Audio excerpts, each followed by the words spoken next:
the time, I had a friend, and he brutally murdered somebody, rolled his body up in a comforter, threw him out his third floor window, drove the body from New York City all the way to Jersey, buried and burned it. 2 days after he did it, met me at the gym and confessed the whole murder to me. Louis Ruggiero grew up in New York City with every advantage. His mother, Rosanna Scotto, a well-known Fox News anchor, and his father, a successful attorney.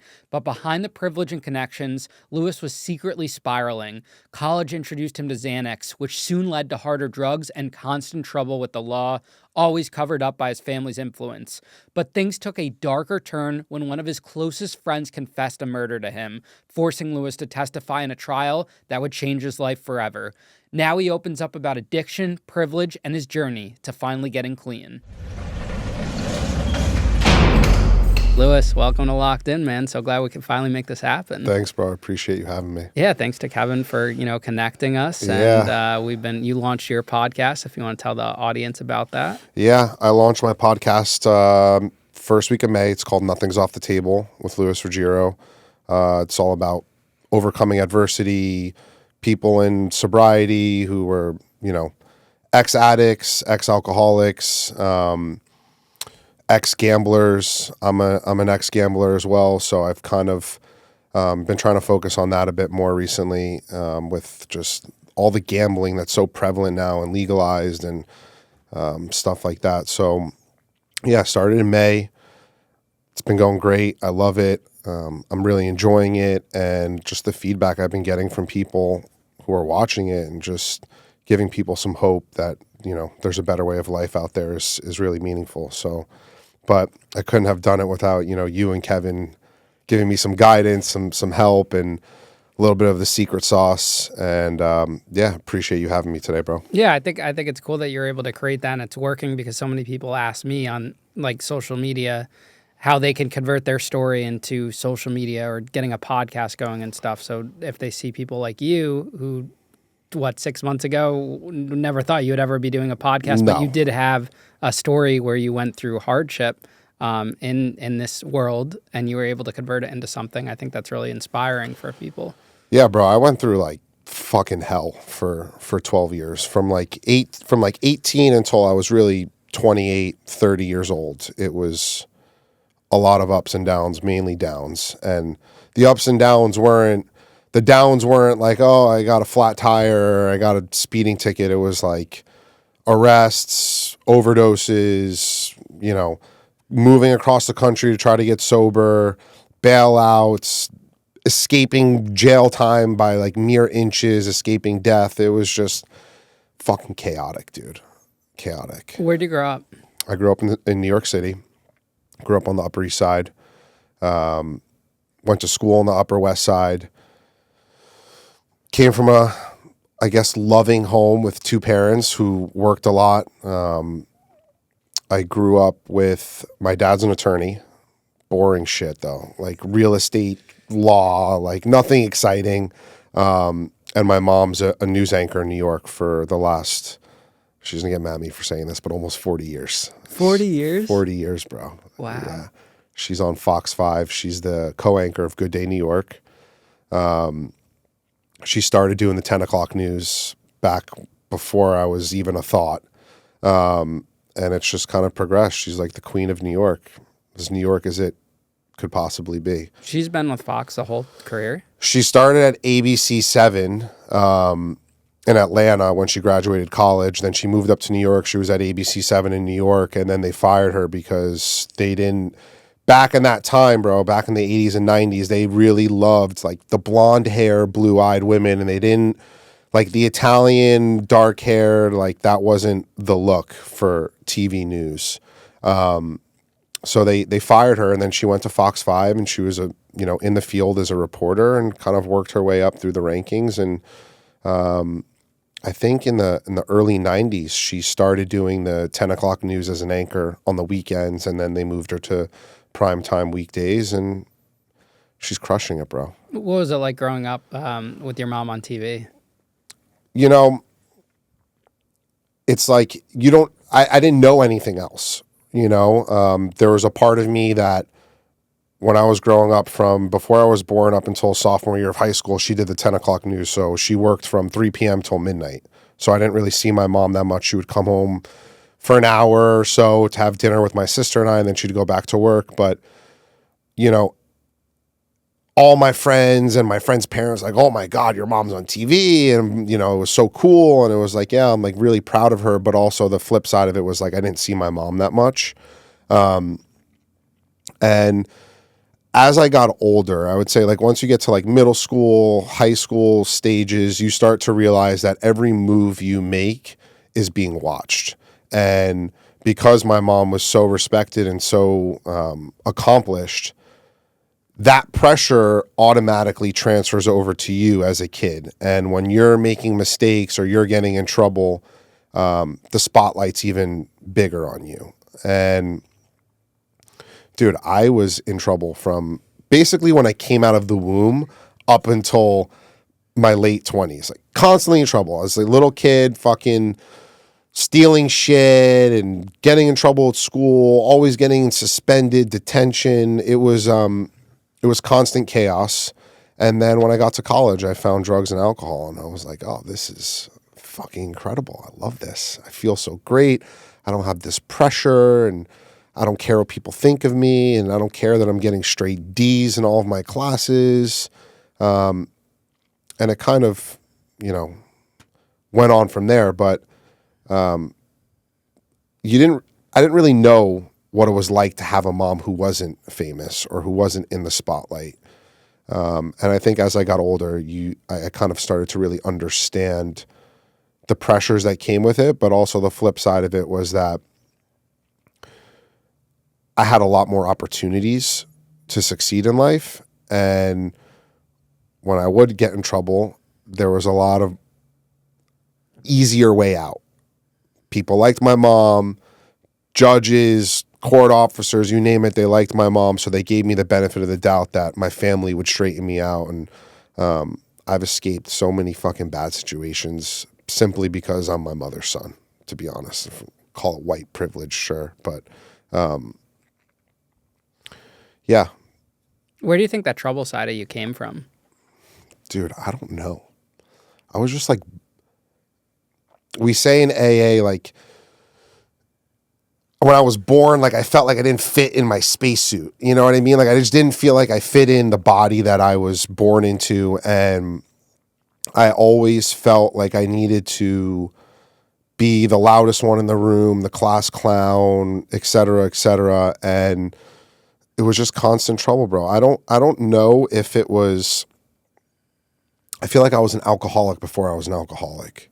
And my brain was wired from a young age. I enjoyed doing the wrong thing more than the right thing. Like if I was given that opportunity, right way, wrong way, I always picked the wrong way. It was harder for me to do the right thing than it was for me to do the wrong thing. And you know, it took a long time to figure out that and accept that I was wired that way and that I'd have to do a lot of work to kind of reverse my way of thinking, because by the time I got to my late 20s and I couldn't take the way I was living anymore, all of those behaviors were more than a habit, right? I was behaving like that since I was fucking 2 years old. And we went to family therapy, my mom, my dad, and I, and the therapist said to them, can you write out a timeline of your child's life? Like things you remember that like are very in the forefront of your mind, starting from when he was a baby all the way up until now. And my dad told a story about how I was in first or second grade and I came home from school and we were getting my homework out to go over my homework. And I had this other kid's pencil bag. Remember when we were in school, you had your pencil bag with your name on it and you had all your pencils and pens in there. And he opens up my bag and I have this other kid's pencil case in my bag. And he's like, why do you have this pencil case? It's not yours. He's like, I don't know. And I was like, I stole it. And my dad was best friends with the kid's father.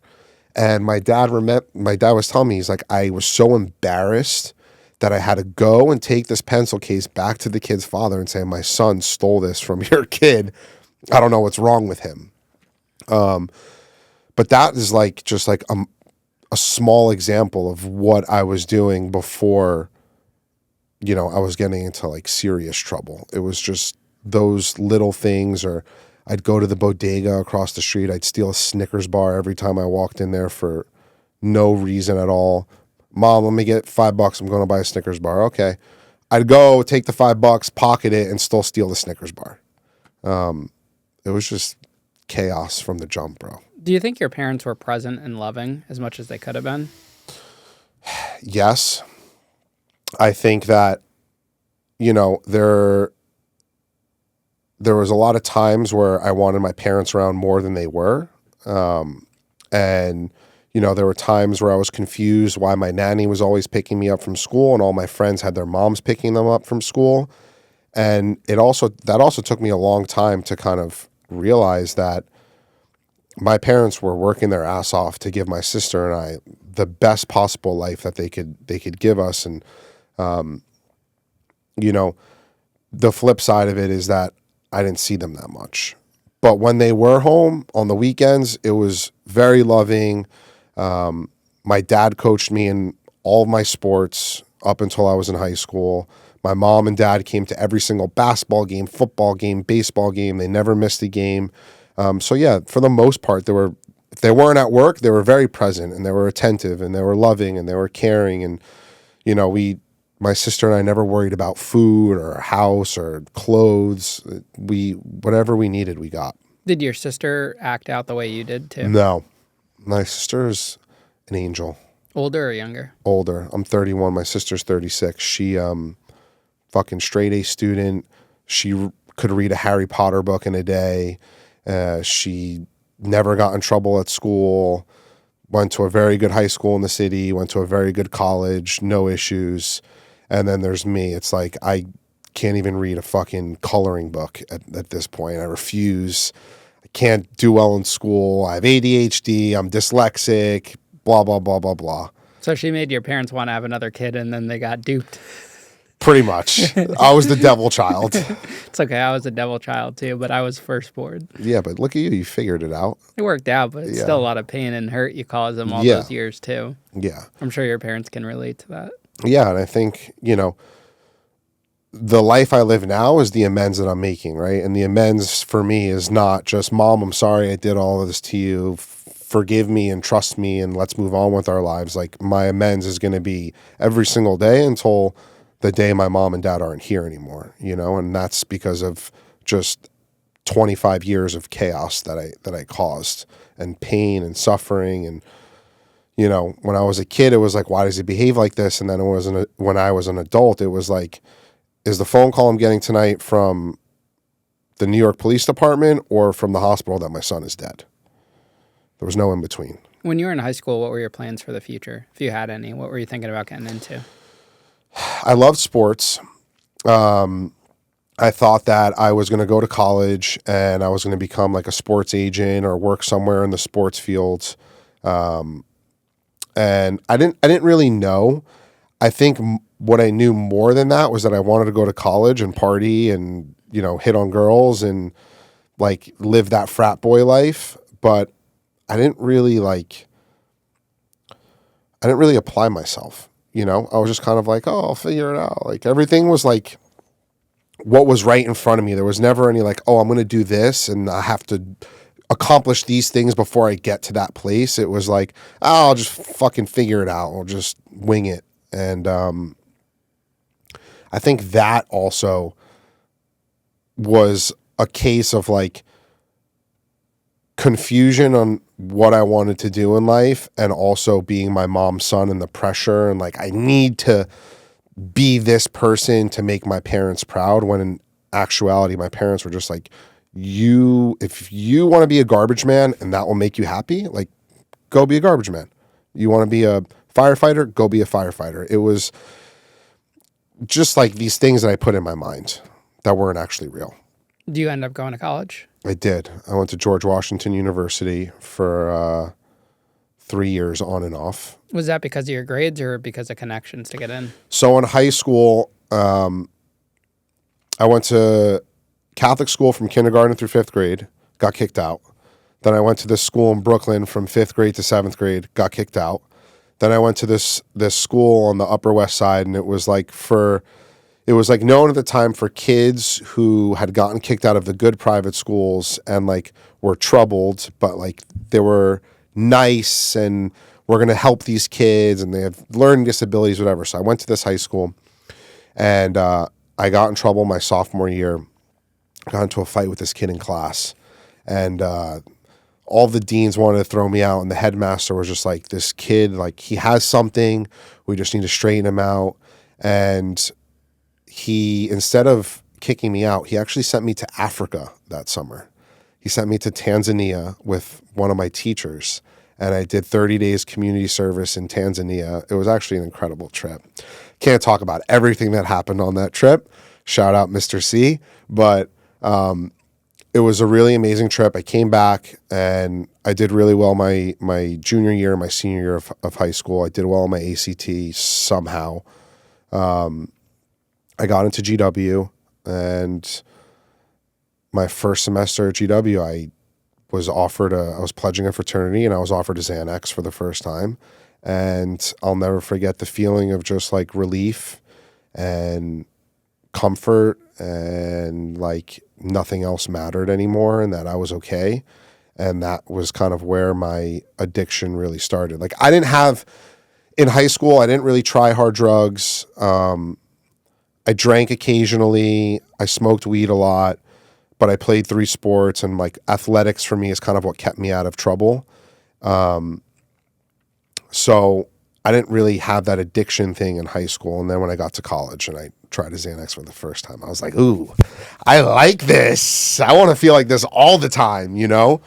Do you think you have to have a certain type of personality to have that feeling? Like for me, I feel like if I tried something like that, I've never, but I mean, even trying weed or alcohol, I don't get that feeling, you know? Like I could pull myself away, but I've also heard a lot of guests describe this situation before where it's just that one time changes everything. I mean, so what's interesting is that my dad's side of the family, there's a long history of alcoholism, drug addiction, compulsive gambling, and it was never spoken about in my house.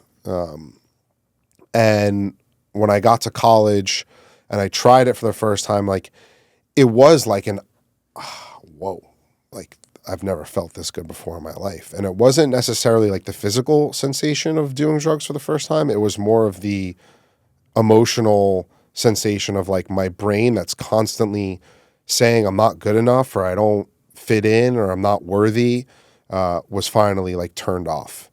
And, you know, that feeling to me is like when the drugs and alcohol became the solution to my problem.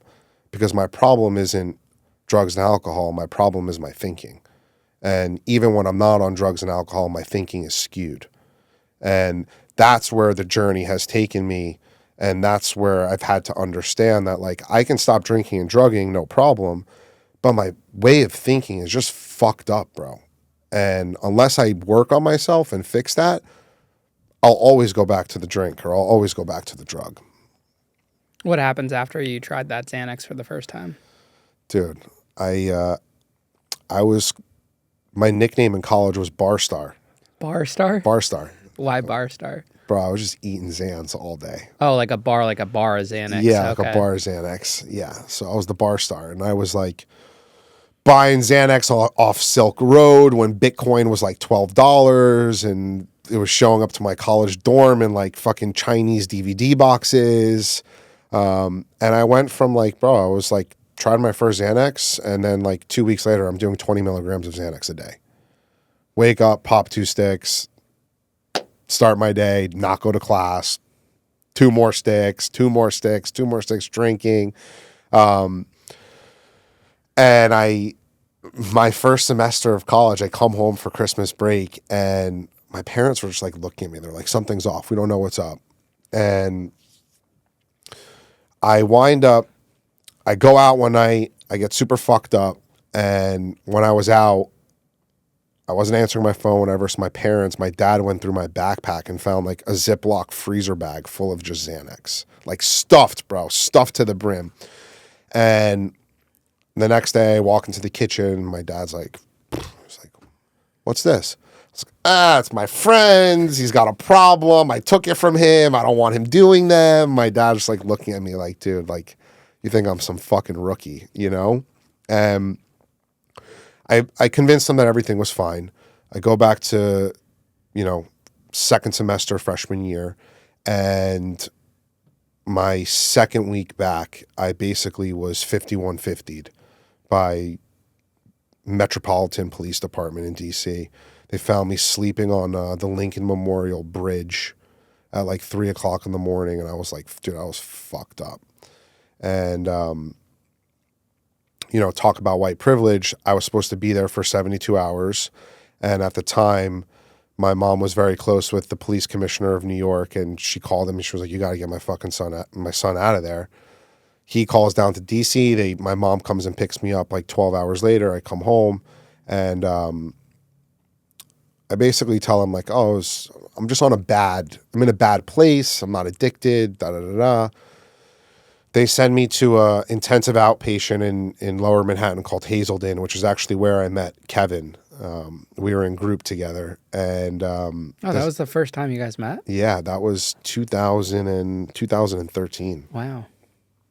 And that didn't start my journey.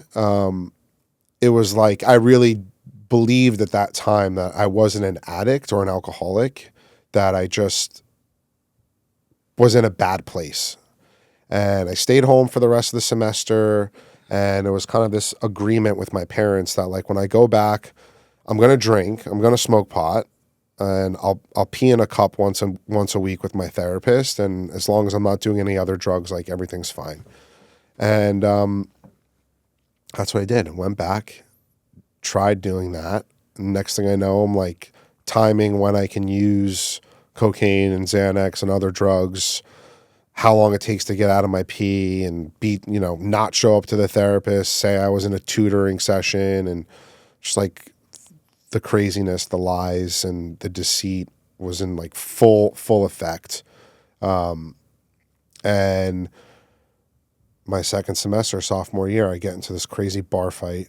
I get knocked out. I get my face stomped on, and I end up in the hospital. Like, bro, like my face is like, my mom shows up again, not for fucking parent weekend, for a good time, like either picking me up out of jail or picking me up out of the hospital, and like my face is like fucking mangled, bro. Mangled. Covered in blood. And, they're like, all right, yeah, this is it. Like, we're done. You're not going back to school. And I convinced them I'm going back to school. But during this time, I was given, Percocets and Oxycontin because my face, right? 2 fractured cheekbones, fully collapsed nose. And I was like, oh, I can't do Xanax. But these feel really good, too. I like these a lot. And that started my Oxycontin use. And, yeah, man, I went back my junior year, and my first semester junior year, my best friend at the time passed away from an accidental overdose at college. And that was the first time in my life where I was like, I think I have a problem. I knew he died from an overdose from oxys, and that entire week, from the moment I learned he passed away that morning through the funeral, that entire week, I'm snorting Oxycontin. And it was not a little Oxycontin. It was progressively getting more and more. And it was, at the time, I was like, I don't want to do this. But I couldn't stop. And that kind of progressed. I was in a really bad place. I had a lot of survivor's guilt. Why him? Why not me?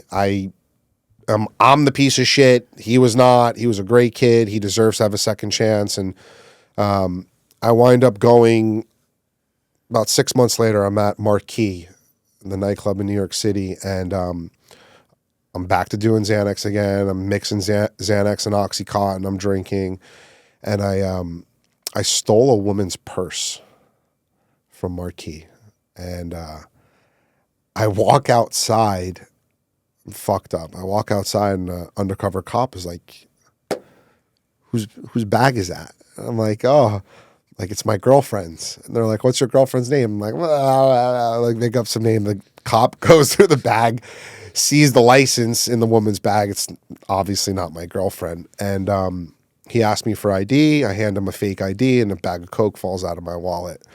So I get arrested. And, when I was growing up, my parents would always say, like, if you ever get in trouble, like, you're going to ruin your mom's career. You'll be in the paper and blah, blah, blah. And so I get arrested for this, and I spend about 36 hours in central bookings, New York, which is like hell on earth. And I get out. My dad is in the courtroom waiting for me to see a judge. I'm like, fuck, this is so bad. I go home, go to sleep, wake up the next day, and like I'm all over New York Post, Daily News, Daily Mail. They're pulling pictures of me at frat parties from my Facebook and posting it, me looking like just a total douche, which, by the way, I fucking was a total douche. And to make a long story short, I was put on probation. I had to complete a 1-year court-ordered drug program and basically stay clean for a year. We'll drop all 3 felonies to peeing in the street. And I did, but I still didn't think I had a problem. I was like 7 months in, I was on Amazon buying a Wizinator. You know what a Wizinator is? Yeah, Nems was telling us about that and a couple other guests. Yeah. It's a fake dick. And I didn't want to be sober. I didn't think that was what the problem was in my life. I was blaming all these other circumstances other than just maybe listening to what these people were saying in these programs or in Alcoholics Anonymous. And I was in this court-ordered program, and they made me go to AA meetings. I had to get a slip signed. And so I would go to the meetings, get my slip signed, and then leave. And, 6 months in, I have a Wizinator, and I'm fucking partying, doing drugs, you name it, and I'm showing up with a fake penis and peeing clean. And I get off that, and the day I was off that, bro, the first call I made was to my drug dealer. And I was like, okay, now I'm really free. I can do whatever I want. It's all good. I have a record. But the shame and like the embarrassment and like it was bad. It was bad. I don't know how else to describe the delusion that I was living in, that everything was fine. All my friends at college basically abandoned me. My parents were furious, but also supportive. Like, they didn't want to keep kicking me when I was down. But I knew that like my mom was like, what the fuck is wrong with my son? And I've learned years later that it actually turned into, she thought, what the fuck is wrong with me? Am I a bad parent? Why is my son behaving like this? I didn't raise him like this. Yeah, bro, that was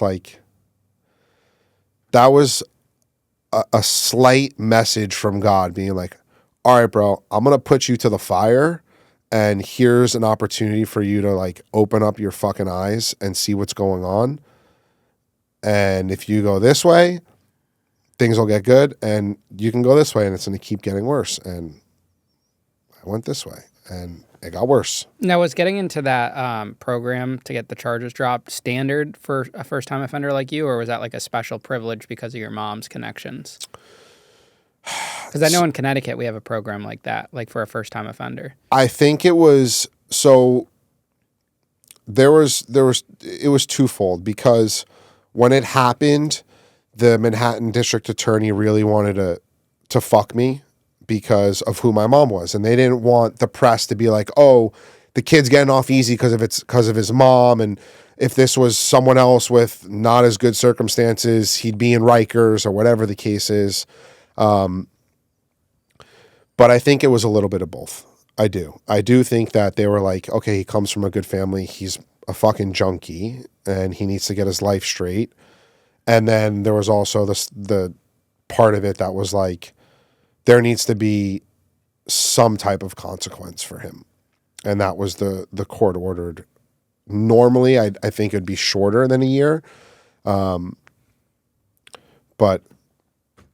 a year's felt like fucking 20 years for me at that time, because all I wanted to do was just get fucked up. Now that you're older, seeing what your mom was able to get you out of, what does that tell you about the criminal justice system? What have you learned about that aspect of it?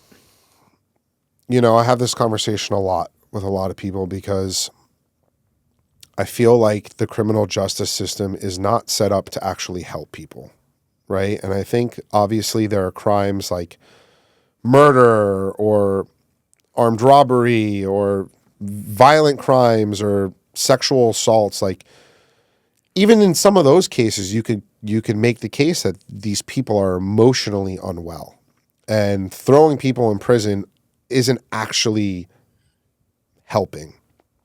But in a case like mine, I was a sick and suffering child, right? I was 19. I was 19 at the time, hooked on drugs. There are a ton of 19, 20, 21, 22 young kids, whatever the age is, that are hooked on drugs. I know from my personal experience, being from a good family, I stole money for drugs. I stole shit for drugs. From my family, from my friends, from strangers. It didn't matter, because when I'm in that zone, bro, I don't care about the consequences. All I care about is where I'm getting my next fix. And so you have a lot of people out there who are suffering like that. They steal something or whatever the case is. They go to a judge, and the judge is like, you're just another number to them. And so they say, okay, you're going to prison. You've stolen fucking 10 times in the last 3 years. I don't care that you're strung out on heroin. I don't care that you're strung out on crack, meth, whatever it is. You're going to prison. This person goes to prison, and I'm sure, as you know, there's drugs in prison also. Some people maybe get clean in prison. Some people continue to use drugs in prison. But most of the time, when that person gets out of prison, they go back to the street. They go back to the same area they were residing in before then, and they go back to drinking and drugging. And the cycle continues and continues and continues and continues. What I'd love to see from the criminal justice system and our government as a whole is actually, how can we help these people? What can we do for addicts? Because addiction, especially now with fentanyl and all this other shit, it's a prison. That in itself is a prison. I describe my addictions as I was a prisoner of my own mind for 15 years. But that in itself is a prison, and sending them to prison is not actually helping anything.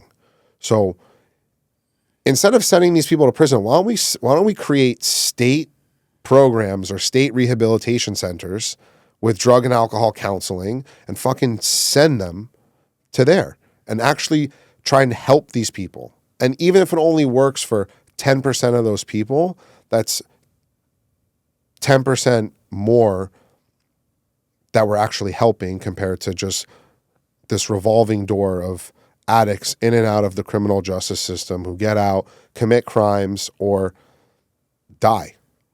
Because that's what's happening, bro. You're not snorting coke anymore. You're snorting coke with fentanyl, and you're dying. You're not doing heroin. You're doing heroin with fentanyl, and you're dying. We could spend a whole fucking 5 hours on this. It's sad. It really is sad. What happens after that period of time you're just describing when you were 19 with the Whizzinator, probation, getting off of that? What happens next? Do you finish college? No. I get off of that probation, start snoring oxys again. 6 months later, I'm doing 900 milligrams of Oxycontin a day. I was snorting the M30s, the Roxys. I'd wake up, I'd pop 5, snort 5, just to like not be dope sick, And I was really alone. I was stealing hand over fist from my family. I was pawning my mother's jewelry, pawning watches. It was horrible. And at the time, bro, I was I was doing $1,200 a day in Roxy's. And towards the end of that, I wasn't even getting high. I was just like trying to be baseline to not feel sick. And at the time I had a friend, and he brutally murdered somebody, and he confessed the murder to me. This was, my court case ended in March of 2016. My court case ended in February of 2016. This was November of 2016. My ex-friend brutally murdered somebody, actually a kid from Stamford, Connecticut. He brutally murdered him, rolled his body up in a comforter, threw him out his third floor window, drove the body from New York City all the way to Jersey, buried and burned it. And then 2 days after he did it, met me at the gym and confessed the whole murder to me. Play by play, everything he did. And at that time, bro, I was like, I wasn't strung out, but I was like heavily using oxys, and I was in the locker room, and this kid was like a pathological liar. And at that time, we weren't really hanging out as much as we had used to because he was just totally off his rocker. And at that time, bro, I didn't want to be in trouble anymore. I just wanted to do my drugs in peace. Like, I didn't want to be borderline getting into fights or getting arrested anymore. And he confessed his whole thing to me. I go to the Knick game from the locker room. I'm like, all right, dude. Tells me the whole thing. I'm like, yeah, okay. He grabs me. He's like, LJ, I'm fucking serious. I'm like, you're a good little Jew boy from Manhattan. You're not in Goodfellas. And he's like, yeah. He's like, look, he's like, cops are calling me. He's like, I'm not picking up. I'm like, all right, dude, whatever. I'm like, I'm going to shower. I'm going to the Knicks game. He's like, listen, he's like, don't tell anybody what I told you. And my lawyer said to stay off the phones. Then he texted me that. I go to the Knicks game with my friend, and I tell my friend everything. I'm like, yo, Jimmy just told me this. He's like, bro, that kid's crazy. He'll say anything for attention. I'm like, I know. So the next day, I'm going for my therapist's office, which I don't even tell my therapist it because I'm like, in my head, I'm like, there's no way that this fucking kid did that. I don't believe him. It doesn't even cross my mind. And I'm walking back to the gym, and I'm like, you know what? Let me walk down this block and see what's going on. Like, if he did this, there's going to be police trucks and shit. So I'm walking by, I look down the block, and there's NYPD crime unit trucks, dogs, the fucking guys in hazmat suits, like wheeling out his super fucking flamboyant Louis Vuitton luggage bags, like the big luggage bags that I know are only his. And so now I'm like looking at that, bro, and I'm like, holy fucking shit. This motherfucker did it. Now I'm spinning. Now, bro, Ian, I'm like tweaking. I'm like, holy fuck. And then I'm like looking at my text. I'm like, oh my God, he fucking texted me this. Holy shit. I call my mom. I'm telling my mom, like, blah, blah, blah, blah, blah, blah. My mom's like, shut the fuck up and get home right now. So I run home. We call her, my dad's partner, who's a criminal defense attorney. And he's like, all right, listen, like, we're not going to say anything. And I'm like, at this time, we're turning on the news, and like, it's all over the news that this kid is missing. So now I'm like, basically told my mom, like, if they don't find this kid, then I'm going to the police station because, like, I have a general idea of where they put him. Thank God that night they found the body. The Jimmy's friend who murdered the kid with him cracked and basically told the cops everything and told them where the body was. And dude, I was bugging out, and I was not in a good place. I was strung out on fucking oxys. That was November of 2016, and then December 7th of 2016, about a little less than a month later, it all came crashing down. Basically, my mom went into the safe to like put on her beautiful jewelry for some beautiful gala, and like the fucking shit's cleared out. And she basically calls me and pretends everything is okay. Hey, can you come home? I gotta talk to you about something. I'm like, yeah, sure, I'll come home. Walk into my living room, and my first ever AA sponsor, his name's Ronnie A. Old school Italian guy. He's got the big cross and veneers, and he's fucking tan in December. And he sits down. He's like, oh, come here. My mom, him, my dad. I was like, do me a favor, sit down, kid. He's like, you have two options. Option A, you get honest with us. You tell us what the fuck you're on. You tell us where the jewelry is. And your mom will continue to support you financially, spiritually, and emotionally. But you're going to rehab tomorrow. Option B, you pack your bags and you get the fuck out. Just like that. I was like, Option B. Pack my bags, I leave. And I was on my own for like 3 days, and I basically overdosed.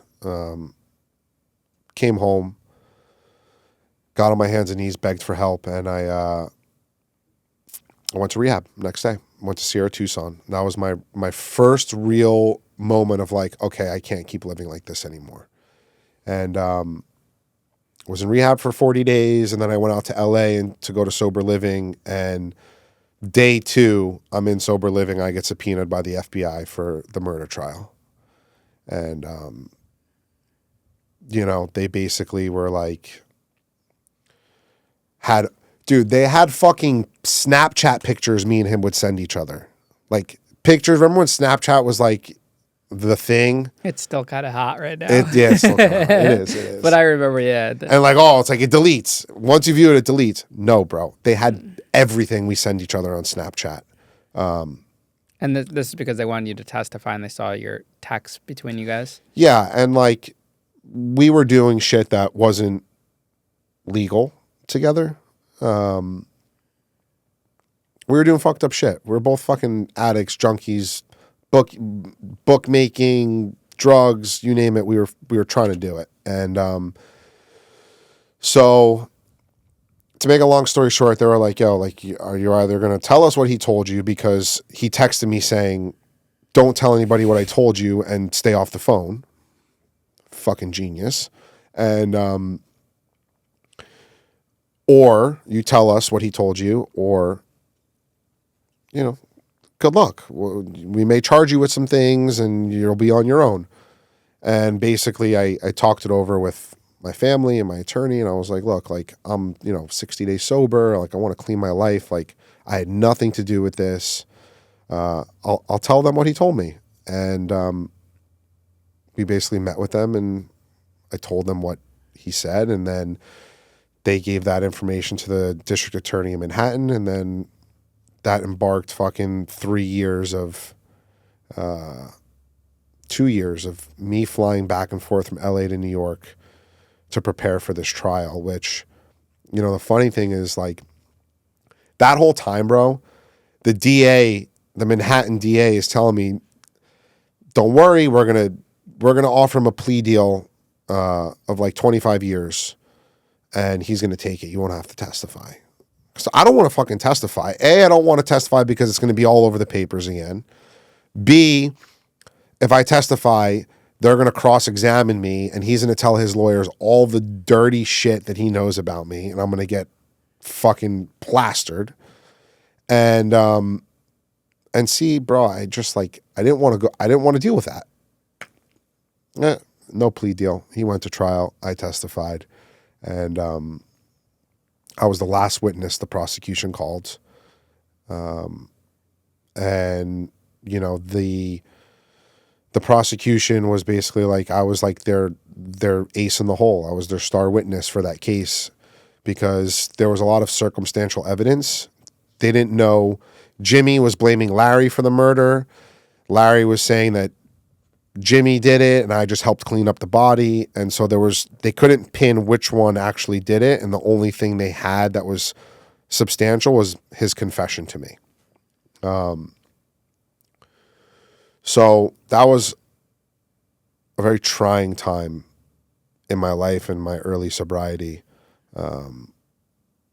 And I think some grace in that was the kid who was murdered.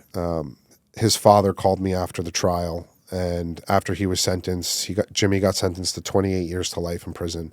The kid who was murdered, his father called me and said, I just want to say you're so brave. My family really appreciates you. You did the right thing. And, we can't thank you enough. And that for me was enough to know that I made the right decision, even though, people comment on like my mom's Instagram, like my mom posts me, people be like, oh, that's the fucking snitch. And it's like, you know what? I wasn't there. I had fucking nothing to do with it. And what the fuck would you do? I mean, you don't really have a choice anyways. The guy never should have texted you that. And the funny thing is, okay, so I did, my first episode was like early May, and Kevin interviewed me for my first episode, and we talked about this, and it went viral on TikTok. The whole murder confession, 2 parts, did like over like 3 or 4 million.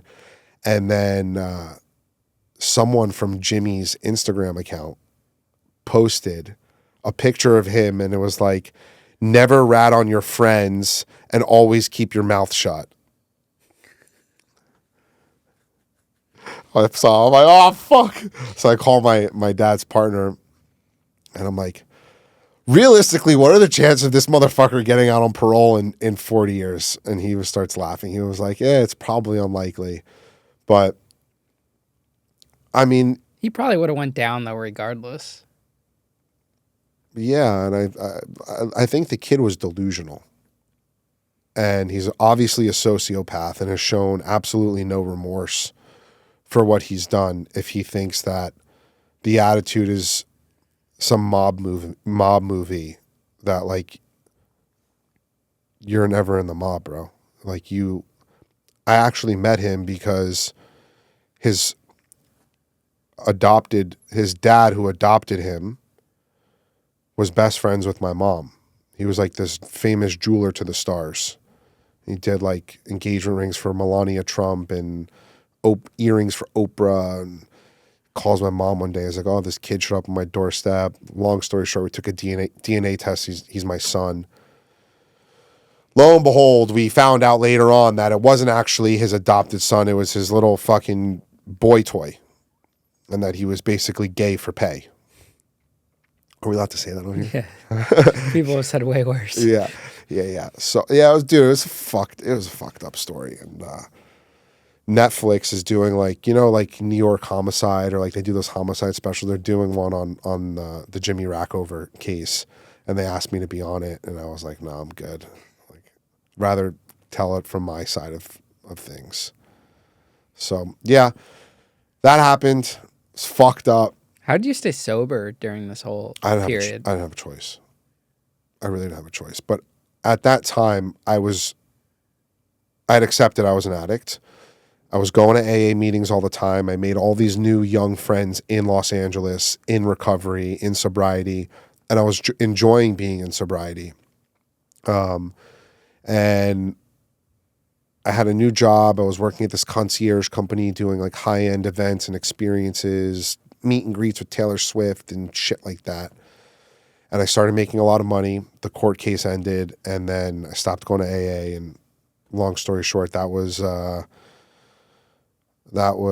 2020. And from like 2020 to 2023, I was not sober. I was in and out. Couldn't get longer than 3 to 6 months of sobriety. Went to Cartagena, Colombia for a week, stayed for 3 months in a drug psychosis in 2022. Came back to New York from LA because I got evicted for throwing crazy house parties during COVID. Came back to New York, was working a job in New York, got fired for drinking and drugging. Went back to LA January of 2023, and I was like, all right, that's it, I'm done. I quit, I surrender. And I just dove headfirst into AA and was like, I got a sponsor. And I said to him, I was like, I will do anything you tell me to do. You tell me to jump off that fucking bridge, I will do it. Just please help me. I can't live like this anymore. And that's what I've been doing the last 2.5 years, bro. Is just sticking to the solution of what this program has to offer, right? And even 2.5 years in, I'm very clear cut and understand that just because I don't drink or do drugs doesn't mean that I'm cured. My way of thinking is still skewed. And unless I do work daily on myself to get into a place of neutrality, I wake up restless, irritable, discontent. Like I woke up today and I was like, oh, like, I don't know if I should go to this Ian Bick. Like, is he going to like me? Like, I don't know. Like, I don't really want to, like, maybe I'm just going to say like the restaurant's busy. Like the restaurant's fucking dead today, by the way. Like, but like, that's the way that's the way I think. That's the way I just wake up, bro. Like I've been excited for this for weeks. And then the days here, I'm like, I don't know. Like, is he going to like me? Am I going to be good enough? Like, just those are the thoughts that have like flowed through my mind since a young boy that led me to drink and drug. And the drink and drug is what turned those thoughts off. So yeah, you know, it's a journey now. I'm dedicated to my recovery. Like I speak about it a lot. Like I put my recovery first. My recovery comes before my fiance and before my 18-month-old son. If I put my son and my fiance before my recovery, I'll lose my recovery and I'll lose everything else. And, you know, my fiance also like really respects that and understands that and gives me the space to like hit meetings. And like, that means a little bit less time with them, but like go to my meetings, sponsor other guys, help other people. And, bro, that's kind of where the podcast came from. It was just like, I've been through all this crazy shit and I've made it out to the other side. And I live an amazing, beautiful life now. It's possible for anybody. It really is possible for anybody. That feeling you're just describing from childhood, do you know why that or where that feeling comes from? Did something happen specifically in your childhood that caused that reaction? I think that's like the pressure of being born as my mom's son. Just like really big shoes to fill. And she never put that pressure on my sister and I. Like that pressure was just felt innately from the circumstances I was born into, you know? And like some people say, oh, you fucking spoiled brat. Like, yeah, okay, I'm fucking spoiled. But like, just because I'm spoiled doesn't mean that like my thinking is going to be good all the time. I had a friend in college whose father's worth like legitimately $20 billion. And the kid shot heroin for 3 years. Oh, it's a good family. His dad's got $20 million. He's fucking on yachts in Italy every summer. Addiction doesn't choose you based off of your net worth, color, creed, religion, where you grew up, where you didn't grow up. Like, I believe, and some people don't agree with this, but I believe that like addiction is genetic and you are genetically predisposed to this disease. And like for me, like I look at my mom's side of the family, there's no addiction, but my dad's side of the family is like my dad's dad was a compulsive gambler that gambled away the house 3 times growing up for my father. My dad has 3 sisters. One of them passed away from an accidental overdose at 69 years old. The other one is an active alcoholic at 71 years old. And my Aunt Nancy, my godmother, she's a normie, you know, civilian. But like our whole entire Ruggiero side of the family, like it's active, bro. That gene is fucking active. And so for me, like I think the understanding that I've come to the last 2.5 years is that like what I'm doing is I'm breaking a generational curse. And like I'm breaking a generational curse for my son, you know? And we spoke about making amends before. And last night at a meeting, it was a meeting on step 9, which is made a list of all people we have harmed and became willing to make an amends to them unless we would cause injury to them or others. And I was thinking about all of my amends that I have to make to people are all living amends because I've said sorry 8 million times already. But the only person I don't have to make an amends to, and I hope I never have to, is my son. And like that for me is like the biggest thing I'm holding on to in my sobriety is like, I have not fucked up this kid yet. He has not seen his father fucked up, high, gambling, none of my shit. And I know I got to do daily work to keep it that way. Do you think your parents supporting you all those years enabled you in a way? Yes. Like, would it have been better off if they just cut you off from day one?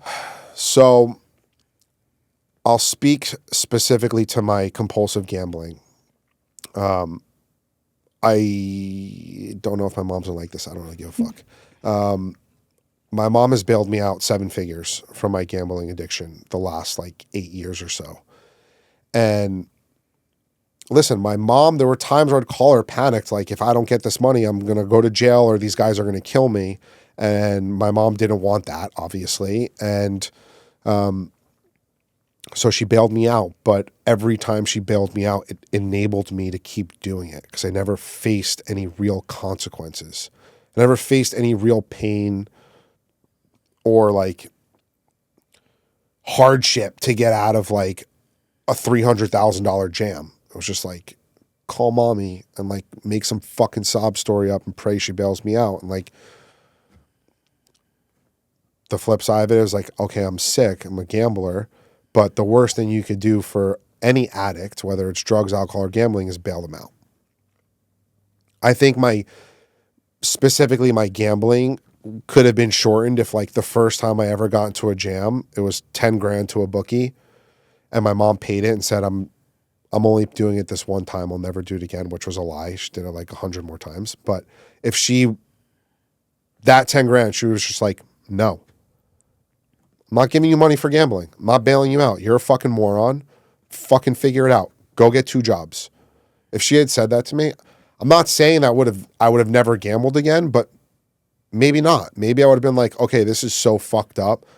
I'm working 2 jobs now or whatever I'm doing to pay this guy back. I never want to be in this position again. But the bailouts definitely dude, they definitely enabled me. Yeah, the way I think of gambling, because I used to be a really big gambler, and when you add up all the losses, when you look at it in the bigger picture, like looking back at everything, it's like, wow, if I had just not done that, I would have been better off. I would have had that money. Like every time I went to gamble to pay a bill at the nightclub, yeah, I'd win most of the times, so I didn't get blacklisted by, like, say, the chain smokers, agent. But then, the times I lost, when you look back on it, I would have been better off not going and just finding another way. And it causes more harm than good in that sense. So, the interesting thing is there were times where I won a lot of money, but overall, it's the house always wins. Like, go to Vegas. Go look at the Wynn. Ever been to the Wynn in Vegas? I've actually only been to Vegas once when I was 18 on a family trip, but we're going in October. Bro, when you go to Vegas, go to the Wynn. It's my favorite place. I've lost millions of dollars there. They probably love you. I hate it now. They did love me. It is so fucking nice. It's so beautiful. Bro, the casino smells good. They put shit in the HVAC to make it smell good. Everything there is geared towards making people gamble more. They pick colors that the brain likes more for you to gamble and drink more. All the colors, the red, the this, the that, the smell, everything makes it more enticing. So the crazy thing is this. You look at Vegas, you think that fucking place is built off winners? No.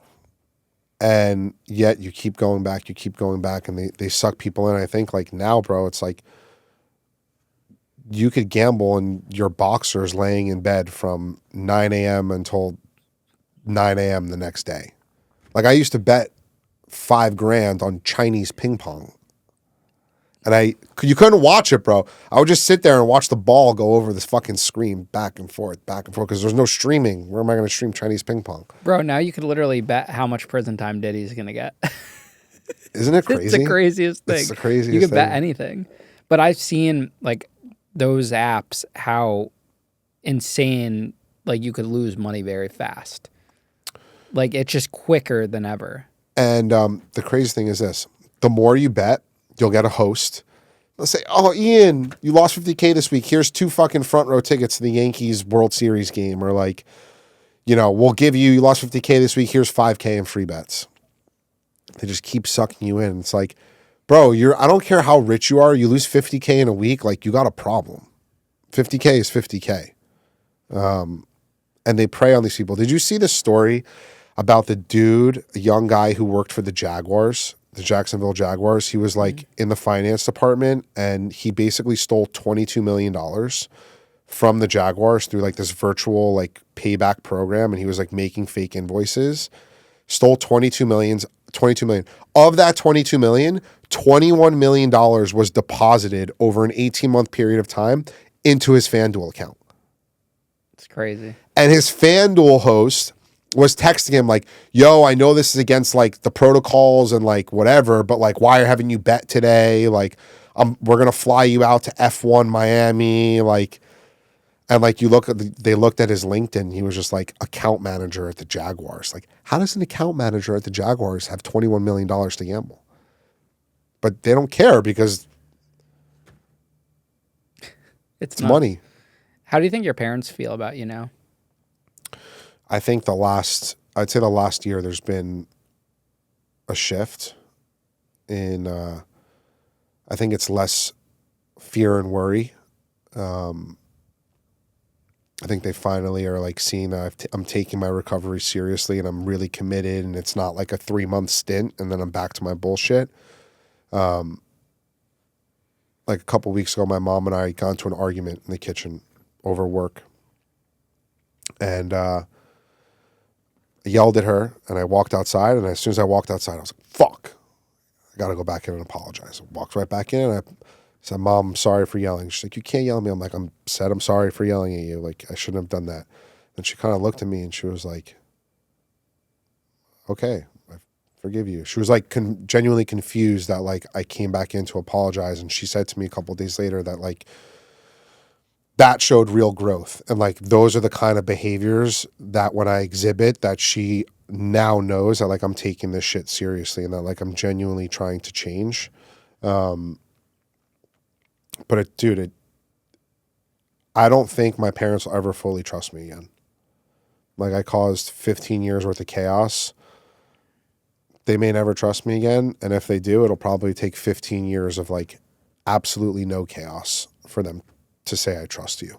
I think actions are a big part of it though, too. You know, actions speak louder than words. Yeah. I don't think like, I don't beg for forgiveness. I don't beg them to trust me. I'm not like, why don't you just, I'm just like, if I do the right thing every single day, the days stack up, and eventually over time, your parent, like, they'll see that. And it may take them 2, 3, 4, 5 years to see that, or it may take them 2, 3 months. Like, that's not up to me. That's not in my control. What's in my control is like right decision, wrong decision. Which one am I going to choose? And I think having conversations like this and even starting your own podcast show your character today. I mean, I was talking to my dad about this earlier. I don't know if you watched it, but the Mr. Beast video at the end on the last day, there was a really powerful decision for me to make in that. And that really got to show like the world what my character is at heart, that I didn't take that deal to screw over the other guy. Yeah. And there was all these people from... That was the red button? That was the button to hit it to steal all the money. Yeah. And my dad's like, you know, I think it really shined light onto who you are compared to what people from, say, like my hometown and the news articles and everything. Yeah. Because if you went off of the news articles and how I was portrayed and how a lot of people think of me, then they would have locally, they probably thought you were going to hit that button. Exactly. But it doesn't match up, you know, my actions versus what was said about me. Yeah. So I think that really spun it differently. And my dad also was like, did I want to hit it? Yeah. Obviously, a part of me wanted to hit it, but yeah, it's morally wrong. I knew the difference between right and wrong. Like, I wasn't actually going to hit it. I thought about in the sense where it's like, wow, this could pay off everything, you know? Yeah. But I couldn't do it. It's like one of, you know what I compare it to? It's one of those thoughts of if I won the lottery, you know, I could do X, Y, and Z with it. So that's what my thought was. Yeah. But I wasn't actually going to win the lottery, and I wasn't actually going to hit that button. I also really, like, my mindset has really shifted the last, like, 2.5 years in believing more in, like, good karmic energy. Like, even, like, you know, a true sense of character is, like, what you do when nobody's watching. Mm-hmm. You know, and, like, I had periods of time where, like, when you were watching, I'd be, like, a man of integrity, but then, like, behind the scenes, I'm not being a man of integrity. And today, like, I'm really focused on, like, no one's watching me right now. Like, I could get away with this and no one would know. And it's like, you know what? If I do that, that's going to block me off from a blessing that God wants to give me, because God is always watching.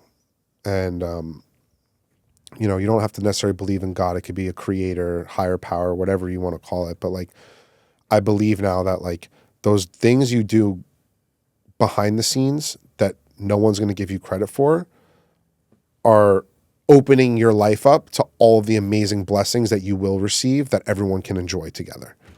You know, so that's probably the biggest shift in my last 2.5 years of sobriety. What's a piece of advice you wish you could give to your younger self if you could go back in time? Oh, great question. That you are worthy and that you are lovable and that you're a good kid.